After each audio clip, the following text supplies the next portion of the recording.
I'd like to start you off with a quote by Vin Diesel, and it goes, "It wasn't until I went to college and got my first motorcycle that I truly understood the thrill of speed."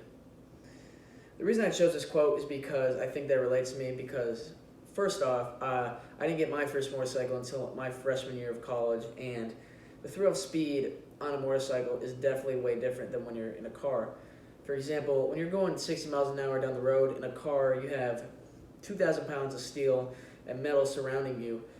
That's going to really save you if you get in an accident. But when you're going down the street 60 miles an hour on a motorcycle, all you have is your helmet and your clothes on your body. That's the only thing protecting you from the street, which is real hard when you fall on it. I believe this topic is credible to me because I myself ride a motorcycle, more importantly a Harley Davidson. And today I'm going to take you through a brief history of Harley Davidson motorcycles. The first topic I would like to present to you is about the engines that Harley Davidson uses in all their motorcycles. According to J&P Cycles in Harley Davidson motorcycle history, Harley Davidson has used the same V-twin 45-degree air-cooled engines in every single one of their motorcycles for the past 80 years.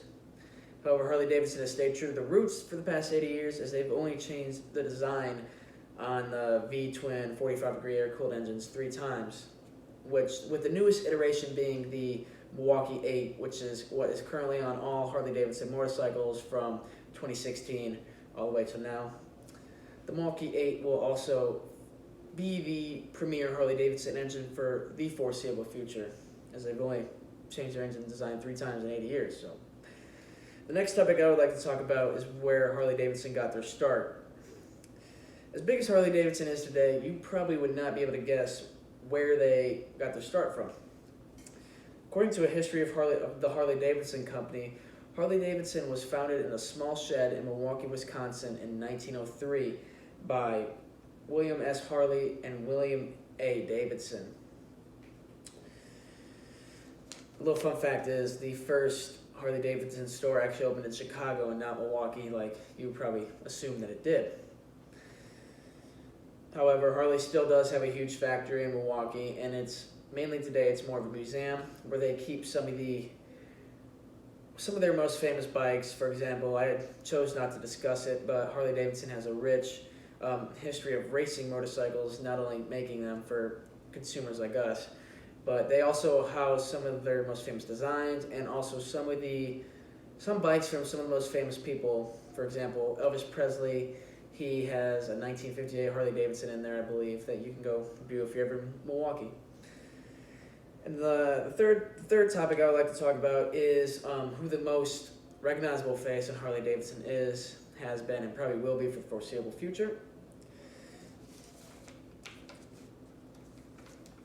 According to the Harley Davidson Museum, this day in history, Willie G. Davidson is the most recognizable face of Harley Davidson, and he joined the company on February 18th, 1963, with a background in industrial design.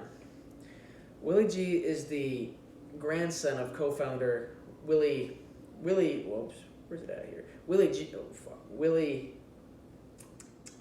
A. Davidson. However, even though he's the grandson of one of the co-founders, he did not start way at the top like many all would think. He actually started somewhere in the middle as a designer for Harley Davidson. He eventually did work his way to the top and became the CEO, and was the CEO all the way up until I think 2016 when he retired. Willie G has produced some of the most famous and influential body styles to ever come out of Harley Davidson. 2 examples are the 1971 FX Superglide and the 1977 FXS Lowrider. After listening to my 3 topics, I hope that y'all have come to understand a brief history of the vast history of Harley Davidson motorcycles. In summation, I've told you about the engines that Harley Davidson uses, where Harley Davidson got their start, and who the most recognizable face in Harley Davidson has been, and will be for the foreseeable future. I would like to leave you off with a quote that I think really embodies the spirit of Harley Davidson, and it goes, "Sometimes you find yourself in the middle of nowhere. Sometimes in the middle of nowhere, you find yourself." It's by Anonymous. Thank you for taking the time to listened to my speech, and I've hope that you have come to find my topic as interesting to you as it is to me. Thank you.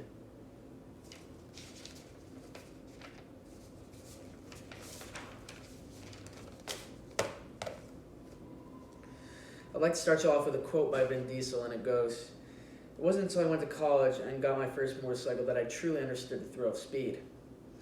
The reason I decided to start off with this quote is because I felt like it really relates to me, because it wasn't until my first year of college that I got my first motorcycle, and he's not wrong. The thrill of speed on a motorcycle is definitely way different than what it is in a car. When you're in a car, you have 2,000 pounds of steel and metal surrounding you, whereas when you're on a bike, you have your helmet, whatever clothes you're wearing, and those are the only two things that separate you from hitting the ground at 60 miles an hour, which is not fun.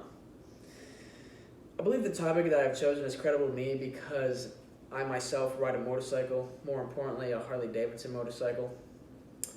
Today I'm going to take you through a brief history of Harley-Davidson motorcycles.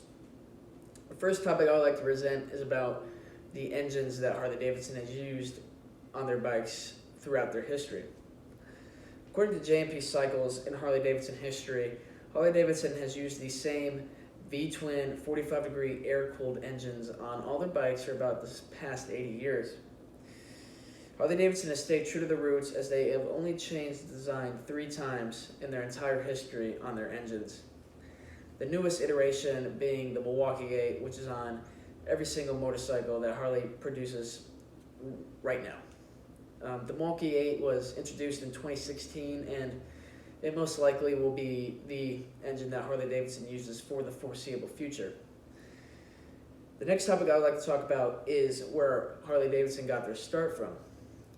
As big as Harley-Davidson is today, you probably wouldn't be able to guess where they started at. According to a history of Harley-Davidson Company, Harley-Davidson was founded in a small shed in Milwaukee, Wisconsin by William S. Harley and William A. Davidson in 1903.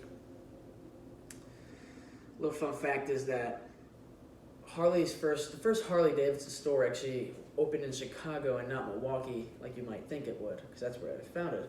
However, Harley-Davidson does still have a huge factory in Milwaukee, even though today it's more of a museum type thing than pushing out motorcycles in a factory. The museum houses some of the most famous makes and models that Harley-Davidson has ever made. It also, I chose not to discuss it, but Harley-Davidson also has a rich history of motorcycle racing. So they keep some of the famous racing motorcycles there, and they also keep motorcycles from some famous people there. For example, Elvis Presley has a 1958 Harley-Davidson there, I think, that you can check out if you're ever in Milwaukee. The third and final topic I would like to discuss is about who the most famous face in Harley-Davidson has been and will probably be for the foreseeable future. His name is Willie G. Davidson. According to the Harley-Davidson Museum on this day, Willie G. Davidson joined Harley on February 18th, 1963 with a background in industrial design. Willie G. is the grandson of William A. Davidson, who is a co-founder of Harley-Davidson. Even though he's the grandson of the co-founder, Willie G. didn't start at the top. He actually started somewhere in the middle as a designer for the bikes. Willie G. eventually did work his way up to becoming the CEO, but that was later on in the mid-'80s, I believe. Willie G. He has been influential in some of the most famous designs that Harley-Davidson has ever pushed out. 2 examples are the 1971 FX Superglide and the 1977 FXS Lowrider. After listening to my 3 points, I hope you have come to understand a brief history of the vast history of Harley-Davidson motorcycles. In summation, I've told you about the engines that Harley-Davidson uses, where Harley-Davidson got their start, and who the most famous face in Harley-Davidson is today, and will be for a while. I'd like to leave you guys off with a quote that I think really embodies the spirit of Harley-Davidson, and it goes, "Sometimes you find yourself in the middle of nowhere, and sometimes in the middle of nowhere you find yourself," and it's by Anonymous. Thank you guys for taking the time to watch and listen to my speech. I hope that you all have come to find my topic as interesting to y'all as it is to me. Thank you.